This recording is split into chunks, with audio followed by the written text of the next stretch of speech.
Hello everyone, my name is Mrs. Sharon Roshan, your teacher from Trinity International School. So today we'll be learning chapter 11, Jar of Desire. Jar of Desire. Okay. So in life, there are some things which we need and some that we desire. Desire यानी कि a strong feeling that we something want to have very strongly. यानी कि desire यानी कि जो चीज़ें हमारी मतलब सिर्फ हमारे सेटिस्फेक्शन के लिए होती है, या फिर हम कभी कभी आजकल कोई चीज़ें हम सिर्फ शो ऑफ के लिए लेते हैं. कुछ लोग रहते हैं जो सिर्फ शो ऑफ के लिए लेते हैं, लेकिन वो सिर्फ एक डिज़ायर है. देखो, जैसे कि मैं एग्जांपल आपको दे सकती हूँ. आजकल के टाइम में हम सारे यंग जनरेशन के लोगों को क्या चाहिए? अच्छे मोबाइल, अच्छे सेलफोन चाहिए. सबको अभी इच्छा होगी ना कि मुझे OnePlus चाहिए, मुझे आईफोन चाहिए, iPhone 11 चाहिए. तो ये सारी हमारी क्या है? डिज़ायर है. देखो, अभी हम मिडिल क्लास लोगों के लिए ये सारे फ़ोन्स जो है इट्स वेरी एक्सपेंसिव, लेकिन हमारी एक डिज़ायर रहते हैं.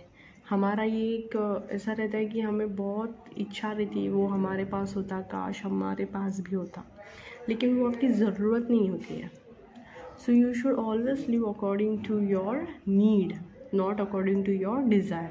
अगर आप डिज़ायर पूरा करते जाओगे तो you will be in very big trouble. आपको जो ज़रूरत है वही चीज़ें यूज़ करोगे, उतने तक ही रहोगे, तो you will always be succeed in your life. तो इधर भी हम ये स्टोरी में यही सीखने वाले हैं about desire.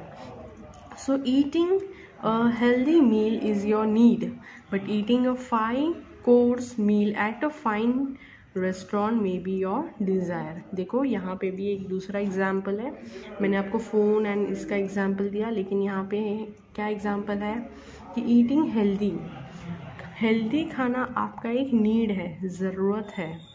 लेकिन 5 कोर्स मतलब इतना अच्छा मील, पूरा एक बड़ा कोर्स वाला मील एक अच्छे बड़े रेस्टोरेंट में खाना, ये आपका डिज़ायर हो सकता है.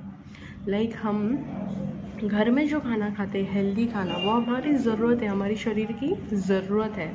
लेकिन ताज होटल में जाके खाना, हाँ, ओबराय होटल में खाना, ये 5 स्टार होटल्स है, राइट.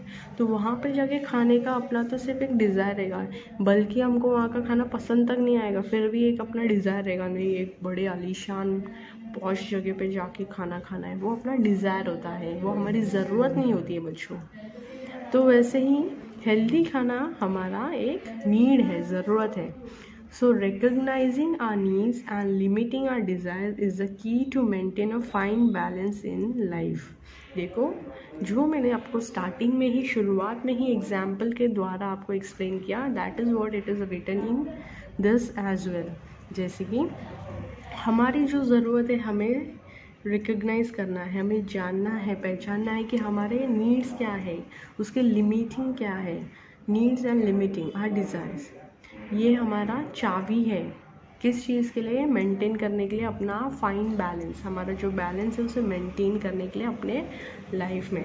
अगर आप डिज़ायर के पीछे भागोगे तो डिज़ायर पूरा करते करते आपके ऊपर कर्ज हो जाएगा. आजकल कैसे फंडा है, आप लोन पे हर चीज़ ले सकते हो, you can take it on EMI. तो क्या होता है, हम डिज़ायर पूरा करते करते इतने EMIs ले लेते हैं, हम इतने लोन्स ले लेते हैं कि हम बाद में जाके प्रॉब्लम्स में फंस सकते हैं. तो you should always take what is your need.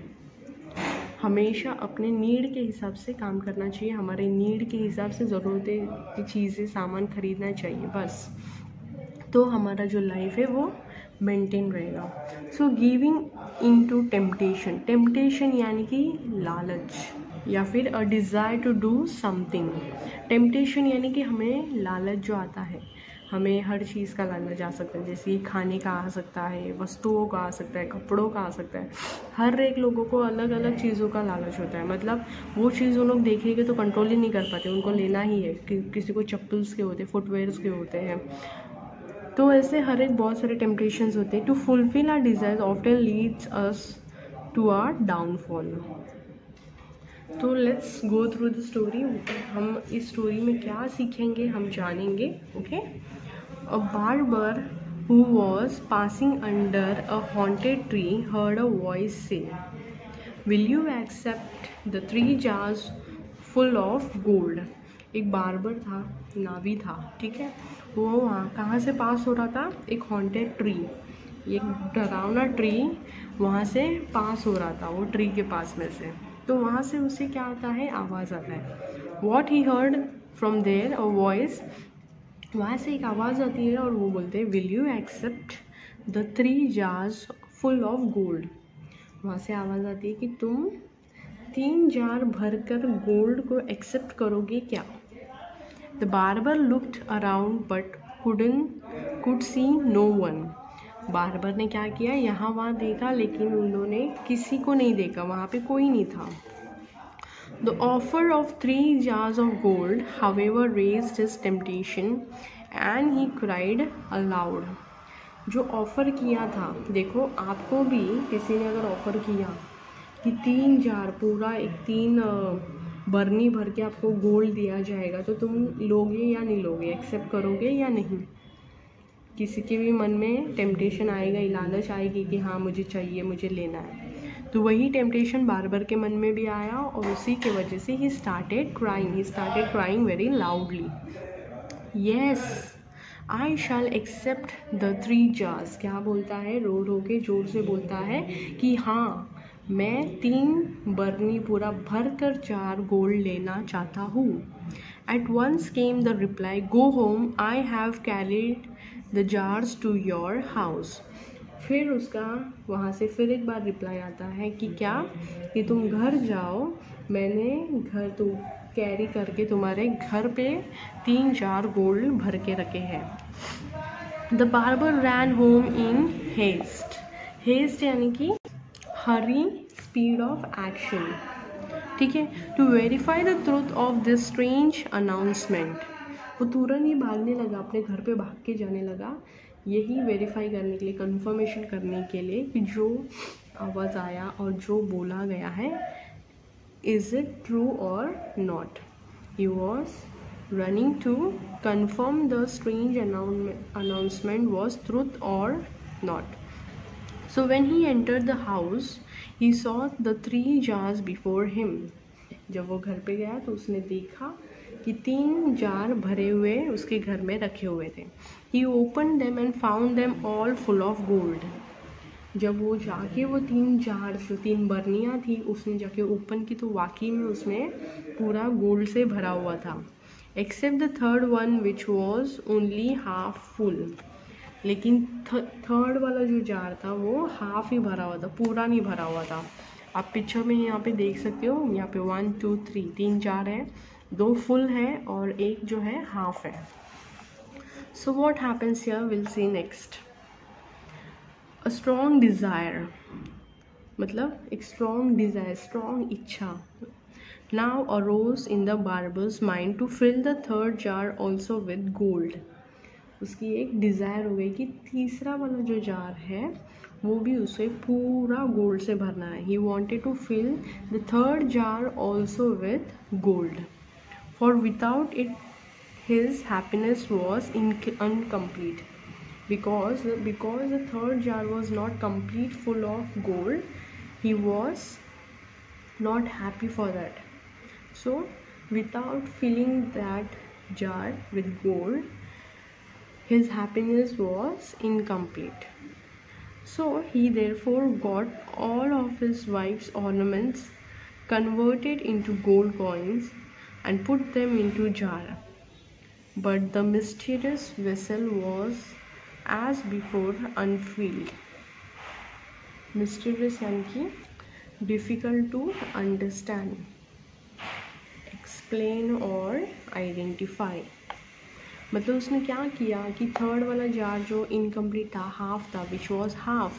So what he thought, will just full this jar and then he will be happy. So what he did, he took his wife, उसके wife का जितने jewellery थे, ornaments थे, उसने जाके वो jewellery वाले के पास से तुड़वाया, ठीक है। तुड़वा के उसके गोल्ड कॉइन्स बनाया। He made the gold coins out of it मतलब उसके वाइफ के जो ज्वेलरी थे उसने गोल्ड कॉइन्स बनाए एंड व्हाट ही डिड, उसने वो पूरा जार भरा। लेकिन व्हाट हैपेंड द मिस्टीरियस, मतलब समझने वाली बात ही नहीं थी, वो जो बर्नी था फिर भी उसने फुल किया, फिर भी वो हाफ ही दिख रहा था।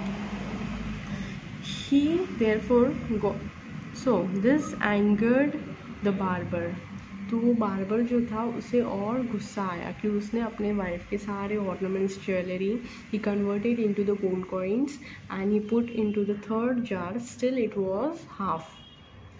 starving यानी कि suffering or dying from hunger himself and his family. He saved some more amount and tried to fill the jar, but the jar remained as before. उसने क्या किया, अपने भूख को तक मारा, भूखा रहा, अपने फैमिली को भूखा रखा और फिर बहुत अमाउंट जमा करके वापस से उसने तीसरा जार को फुल करने की कोशिश की, लेकिन फिर भी वो जार थर्ड वाला जो है वो आधा ही हो रहा था। So one day he humbly requested the king to increase his pay and his pay was not sufficient. उसने फिर जहाँ पे वो काम करता था उसने किंग को बोला कि मेरा जो पेमेंट है इंक्रीज़ कीजिए, जबकि उसका अभी जितना पेमेंट है it was not sufficient to meet his needs. As the barber was a favorite of the king, as soon as the request was made, the king doubled his pay. जैसे ही इसने कहा कि मेरा पेमेंट को बढ़ाइए, तो barber जो था वो किंग का फेवरेट था। जैसे ही इसने ये रिक्वेस्ट रखा कि मेरा पेमेंट बढ़ाना है, तो किंग ने तुरंत ही उसका पेमेंट जो है डबल कर दिया। All his pay he saved and put into the jar, but the greedy jar showed no sign of filling. उसका जितना भी पे था वो सारा पेमेंट वो जाके अपने जार को फुल करने की कोशिश करता रहा, लेकिन जो ग्रीडी यहाँ पे दिखाया है कि कुछ भी साइन होता ही नहीं था, उसमें फुल होता ही नहीं था वो jar. So what happened next? We'll learn. At last, he began to live by begging from door to door, and his professional income and collection from begging all went into the mysterious jar. Months passed and the condition of the barber grew worse day by day. फिर उसने क्या करना चालू कर दिया, भीख मांगना चालू कर दिया। क्या चालू कर दिया, भीख मांगना चालू कर दिया। दरवाजे पे जाके भीख मांगता था। एंड उसका जो ये प्रोफेशन जो ये भीख मांगना हो गया उसका, और फिर वो इनकम जो था, जो कलेक्शन आता था, वो पूरा जाके वो जार में डालता था, जो मिस्टीरियस जार था, जो डिफ़िकल्ट था अंडरस्टैंड करने के लिए या फिर एक्सप्लेन या आइडेंटिफाई करने के लिए भी बहुत मुश्किल था। ऐसे ही करते करते बहुत महीने पास हो गए। Months passed and the condition of the barber grew worse by day, मतलब उसका जो कंडीशन था बार्बर का दिन पे दिन बहुत वर्स्ट, बहुत बेकार होते जा रहा था। सीइंग हिज सैड plight यानी कि डिफ़िकल्ट और unfortunate situation, the king asked him one day, when your pay was half of what you now get, you were happy, cheerful and contented, but with double that pay I see you more sad and dejected यानी कि extremely sad. So what happens? The king says, जब तुम्हारा salary half था, when I was giving you the half salary, you are very happy. Now when you are getting the double paid, I can see that you are more sad and dejected. The barber then told the king about the 3 jars and the one unfilled mysterious jar which he was trying to fill. फिर barber क्या करता है, अपने king को पूरा story बता देता है, what was happened about. He was telling him the story about 3 jars. So he was also telling him that he's trying to fill the mysterious jar. The king heard the barber's story and said, the unfilled jar that you have is the jar of desires.